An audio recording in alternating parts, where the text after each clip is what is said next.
আসসালামু আলাইকুম। HSC 25 batch.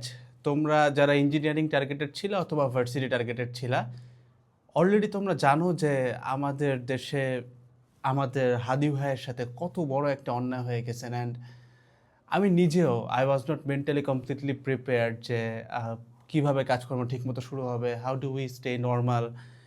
যার জন্য এত কিছু হইলো, যার জন্য এত কিছু ত্যাগ, বাট স্টিল সেই একই সিচুয়েশান আবারও, যে লাইক বাক স্বাধীনতাটা আসলে নাই। অ্যান্ড বিশেষ করে সেটা যদি ইসলামের পক্ষে কথা হয়, কতটা ভয়াবহ ব্যাপারটা। যেহেতু আমিও তার মানে ইসলাম নিয়ে যেহেতু কাজ করি, অ্যাটলিস্ট ভয় হচ্ছে এবং ভাইয়ের জন্য খুবই খারাপ লাগতেছে। মানে খারাপ লাগাটা বলাটা খুব মানে this things can be explained in words. আমার কাছে মনে হয় শব্দ দিয়ে কথাটা বললে এ ব্যাপারটা ছোট হচ্ছে।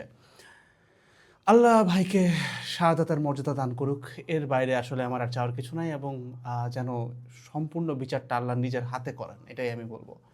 তো এখন আই ওয়াজ ডিপ্রেসড, দিন ভালো যাচ্ছিল না। পরিবারের সবার সাথে কথা বললাম, দেখলাম সবারই মন মরা, আশপাশে সবাই।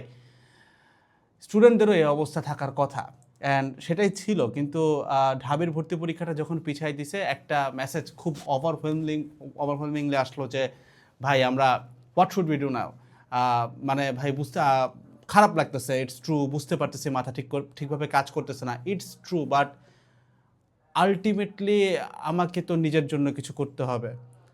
আমি একটা সাজেশন সবাইকে দিব, you have to be a Hadi also. Hadi ভাই নিজের শাহাদাতের মাধ্যমে যেন আমাদের প্রত্যেকের মধ্যে বাস করেন। তুমি যেখানে চান্স পাও না পাও, চান্স পাওয়ার কথা যখন আসতেছে, তোমরা আমাকে এই প্রশ্নটা অনেকবার করছো যে ভাই গেইন আমি ভিডিওটা বানাতে ইচ্ছা করতেছে না। যাই হোক, তোমরা যেহেতু আমাকে জিজ্ঞাসা করছো যে ভাই ঢাবের ভর্তি পরীক্ষাটা পিছাচ্ছে, তো আমাদের তো এখন প্রস্তুতি যাদের খারাপ ছিল তাদের জন্য কি সুযোগ আছে কিনা।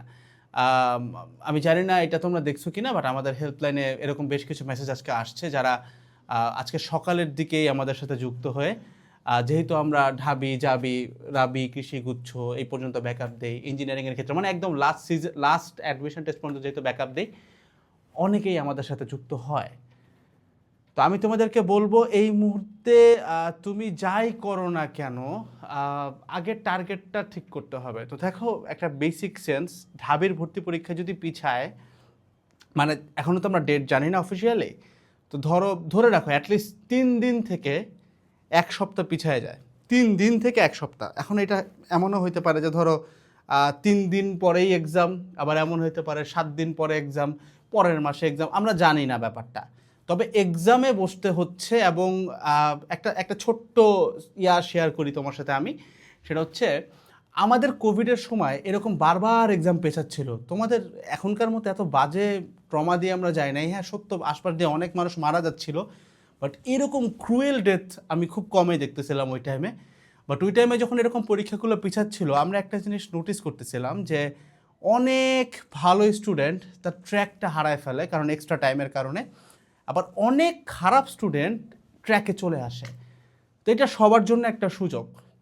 প্রার্থনাতে তুমি যেরকম নিজের জন্য, নিজের পরিবারের হেদায়েতের জন্য দোয়া করবা এবং হাদি ভাইয়ের আত্মার মাগফিরাত চাবা, তার সাথে একই সাথে তোমাকে তোমার পড়ালেখাটাতেও একটা পুশ ভালো মতো দিতে হবে।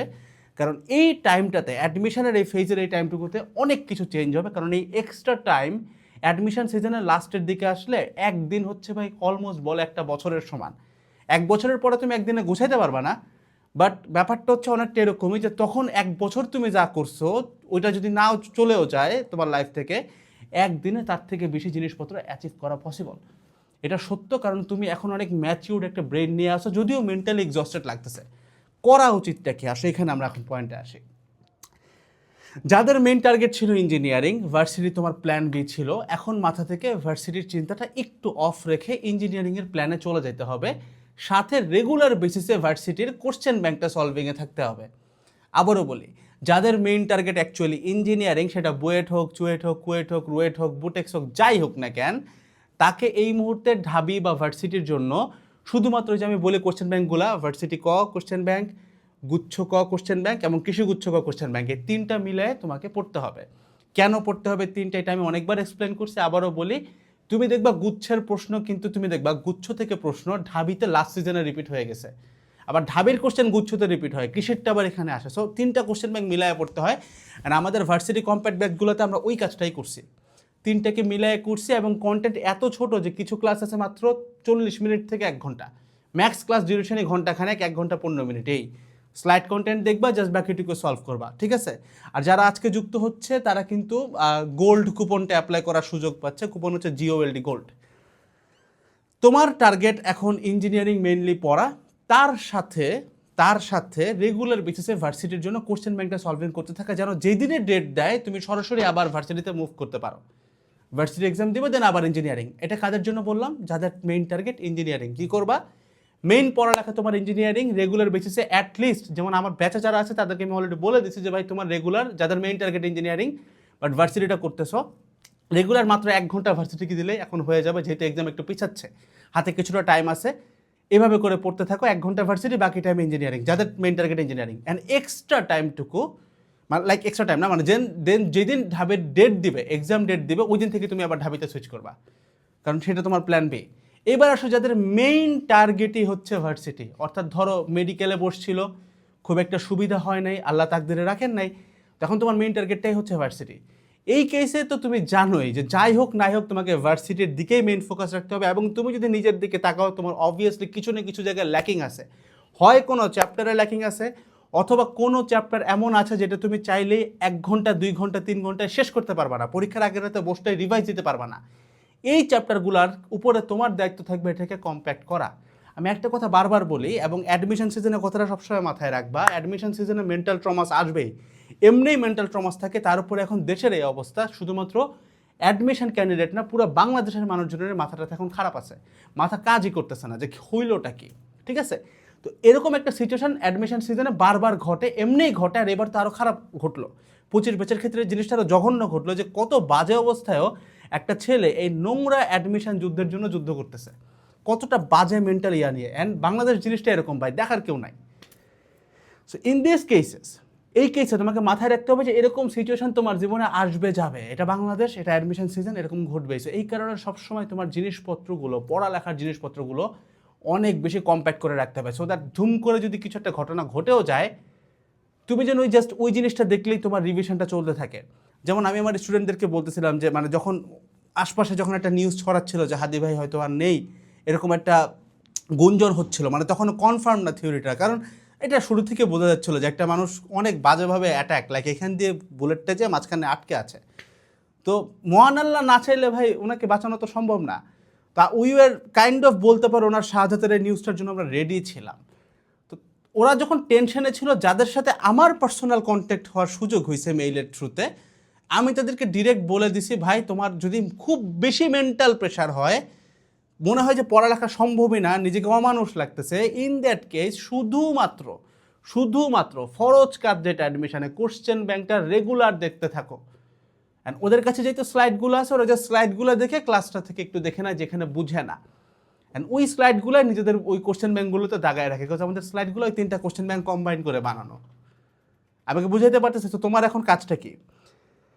তোমার এখন মেইন কাজ, যদি মনে হয় মেন্টালি স্টেবল হইতে পারতেছো না, একটা জিনিস মাথায় রাখো, মানুষজন কিন্তু পড়ে, এটা কিন্তু বলে না। আমরা আমাদের কোভিডের সময় খেয়াল করে দেখছি, মানুষের ধরো আশপাশে 100 মানুষ মারা গেছে, একই এলাকাতে একদিনে 10 জন করে মানুষ মারা যাচ্ছে, নিজেদের আশপাশের লোক মারা যাচ্ছে, বাট স্টিল মানুষ পড়তেছিল। এইটা হচ্ছে একটা বিটার ট্রুথ, যেটা তোমাকে আমার মনে হয় না কেউ লাস্ট টাইমে সেরকম বলবে, বাট দ্যাটস দ্য ট্রুথ। যারা পড়ার তারা পড়তেছে ভাই, পড়ে ফেলে। এই কারণে আমি ভিডিওটা বানাচ্ছি, বিকজ আমি আমার এগেনস্টে ভিডিও বানাচ্ছি, বিকজ কোভিডের সময় আমার নিজেরও পড়তে কষ্ট হচ্ছিল, যখন আশপাশে দেখছিলাম অবস্থা এরকম। সো আমি জানি তোমার এখন পড়তে ইচ্ছা করতেছে না, I don't feel like making the video, but I have to, কারণ আমি জানি বাকিরা পড়তেছে না। আমি পিছায় পড়া মানুষদের নিয়ে কথা বলি, সো যারা পিছায় পড়তেছিলা, this can be your one last single opportunity, যেখানে তুমি তোমার সর্বোচ্চটা দিয়ে ওইটা আসতে পারো। তবে একটা জিনিস আমি তোমাকে মাথায় রাখতে বলবো, দেখো হাদি ভাই কোন ইউনিভার্সিটিতে পড়ছে এটা কিন্তু আমরা ওইভাবে ম্যাটার করতেছে না, আমরা কিন্তু we don't actually care that much. সবার উপরের একজন মানুষ ছিলেন, একজন বিপ্লবী লোক ছিলেন, who work so hard for the country, and now he is a martyr ইনশাআল্লাহ। সো ভাই ভার্সিটি হোক না হোক, দ্যাট ডাজেন্ট ম্যাটার, নিজের মধ্যে ওই মনুষ্যত্বটা রাখতে হবে তোমাকে।